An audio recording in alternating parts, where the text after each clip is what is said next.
students, I'm back with lesson 5.1, part 2. Today we'll be talking about even and odd identities as well as basic simplifying. Remember, we'll continue to use the identities we learned in part 1, but we're just going to add on to them today. So goals of today is to understand even and odd identities, including where they come from, and being able to simplify using those basic identities. Let's go ahead and take a look. We're going to start the lesson off by discussing even and odd identities. Oftentimes, students tell me, even and odd identities are confusing, Miss Vernon. Where do they come from, and why are the negative signs just randomly showing up in there? Well, let's focus on the even identities first. So the even identities that are listed in this table are going to be your cosine of negative x equals cosine of x, and secant of negative x equals secant of x. To help you understand this, we're going to go ahead and take a look at where does that come from? Well, by definition, even functions are said, let me go ahead and fix that. By definition, even functions are said to have symmetry over the y-axis. Now, visually, this is really easy to show for me. I went ahead and I took my cosine function and I put a red line right down the y-axis. And if I folded on that white line or red line, I would have butterfly symmetry or symmetry over the y-axis. So now we visually understand, okay, yep, I believe that that is an even function. The next part of this is, well, when we learned about even functions, we learned that we would put a negative in place of all the x's, and if that's simplified to equal back to the original, we would say that that function was an even function. If I look at these functions, notice that the negative sign is attached to the x. That's the same negative that we are placing there, and it equals the original, which our original in this case is cosine or secant. Now, the reason these both become even functions is because they are reciprocal functions, and that's why they become even functions, and they talk and use the same vocabulary. Next, we're going to look at the odd functions or odd identities. We define sine, tangent, and then their reciprocal partners, cosecant and cotangent, as being odd functions. An odd function is said to have rotational symmetry about the origin. More specifically, a rotational symmetry of 180 degrees. To help demonstrate this, I've gone ahead and I've copied our sine function and I've put a purple X right at the origin. Notice if I rotate this 180 degrees, I end up with the same exact function again. This is visually confirming that this is an odd function. I'm going to go ahead and shrink that back down. And next I'm going to grab our tangent function. So here I have my tangent function. I've done the same thing, putting an X at the origin and rotating it 180 degrees. Notice that I still have the same function. It looks the same. So in both of these cases, visually, we've now confirmed, yes, they are indeed odd functions. Next, we look at, well, how do we prove that a function is odd? Well, to show that a function is odd, we said that when we put in a negative x for all the x's, that should simplify to equal the same as when we distribute a negative through the entire function. So let's go back to our blue highlighted even and odd identities and take a look. So notice a negative inside means that that should equal a negative outside. That's what that identity is saying. We see this same pattern as we move through all 4 of the blue highlighted functions or the odd identities.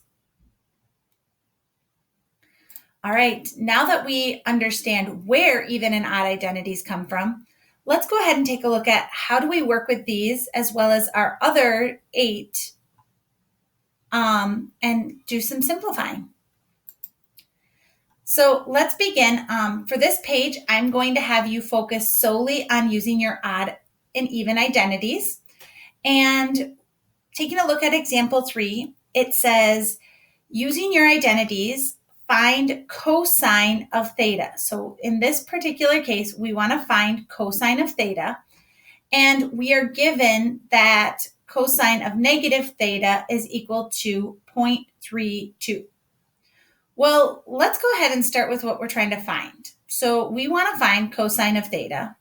And we know that cosine of theta is equal to cosine of negative theta. So again, we're trying to find this. This is what we want to find right here. So the next question I ask myself is, well, do we know what cosine of negative theta is? And very quickly we go, oh yeah, they gave us that. It's right here. It's 0.32. So I can replace cosine of negative theta with 0.32 because that's what it equals. It is equal to 0.32. Therefore, cosine of theta is equal to 0.32. Now, I know that seems pretty silly, and you're like, why would we spend that time doing it? We can do this because of the identity. If we didn't have the identity, we wouldn't be able to make these statements. All right, let's take a look at example 4. In example 4, they want us to find tangent of negative theta. So that's what we're trying to find, tangent of negative theta, and this is what we know. Again, I like to write what I'm trying to find on the left-hand side. There are a lot of approaches. This is just the one I like to work with. And I ask myself, what do I know about tangent of negative theta? Well, I know that tangent of negative theta is equal to negative tangent of theta. I can move that negative out front because of our odd identities. Well, now I look again and I say, okay, do I know anything about what I've written here? And in this case, I can say, yeah, I know that tangent of theta is 1.3. So I can't change the negative out front, but I can replace tangent of theta with 1.3. Well, now I know tangent of negative theta must be negative 1.3. There you have it, using our even and odd identities to find the value. All right, let's take a look at some simplifying. So the directions at the top say use your identities to simplify the expression. And in this table, I'm going to give you my work, like the process of how I'm showing my work with proofs. It's very important you don't skip any steps. And then on the other column, I'm going to give you my reason for it. And that's just going to help you kind of track how you would think through the problems. All right, so to begin, in my work column, I'm going to write cotangent of x times sine of x. And the reason I'm writing that is because that was what we were given for the problem. Next, I look at this and they didn't really tell me where to go. They just said simplify it. So I look at both parts of this and I go, right, what do I know? Well, I know that I can rewrite cotangent. I can rewrite cotangent in 2 ways. I could use this, or I could use the second quotient identity. I like using the quotient identity because I have sine in my problem as well. So I'm going to choose to keep using the quotient identity and not use 1 over tangent. Sometimes it's hard to pick what you want to use because there's so many options available.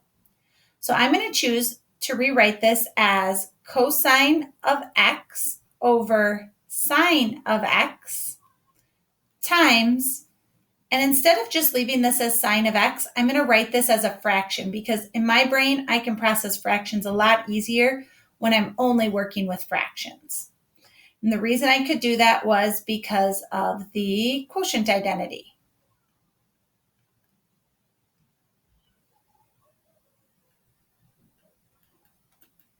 All right. Now, as I look at this, I say, oh, look, I can simplify this. When multiplying fractions, I can simplify or divide out sign, and that leaves me with cosine of x. So I'm just going to write I simplified. And hey, I can't make cosine of x any easier, so that must be what I was trying to simplify it to. Awesome. Good job. All right, let's go ahead and take a look at one more. In example 6, we have a very similar setup. Again, I've just copied over some of our identities that we might want to use for this. And then I have our table set up just for processing purposes only. So again, I'm going to start off in my table, my solution or answer, and I'm going to write my given problem. So this is what they started us off with. They have sine of x times cosecant of negative x. And the reason I'm starting there is because that was what was given to us for being our problem. All right, next I'm going to kind of take a look and say, okay, I know that these are reciprocal functions, but I can't really do anything with this with the way it's written. So chances are I need to do something with that. And that has the negative, so that tells me automatically go to my even and odd identities, and I go down to cosecant, and I go, okay, so cosecant of negative x is equal to negative cosecant of x. All right, so I can replace the blue underlined part with negative cosecant of x. All right, now what? Well, now I'm looking at this going, okay, now I can rewrite this. This is that reciprocal function that is up here in my basic or reciprocal identities. So I know that cosecant of x is equal to 1 over sine of x. So if I put that into play, again, if I'm going to put a fraction in, I like to rewrite everything in fraction form. So I'm going to rewrite sine x over 1 times negative 1 over sine x. Awesome. I am seeing some good progress happening. Next, I can see that I have a sign on the top and bottom, so that would be labeled as my reasoning being simplify. And when I do that math, I'm left with just negative 1. I don't know if I can get any more simple than negative 1. So there you have it. Another basic proof. Again, as we move through these lessons, you're going to see that these proofs are going to get a little bit more complex, more steps, but still always relying heavily on do one thing at a time. Don't try to do too much or you'll get confused and it won't work out. I hope you have a great day. We'll talk soon. Bye now.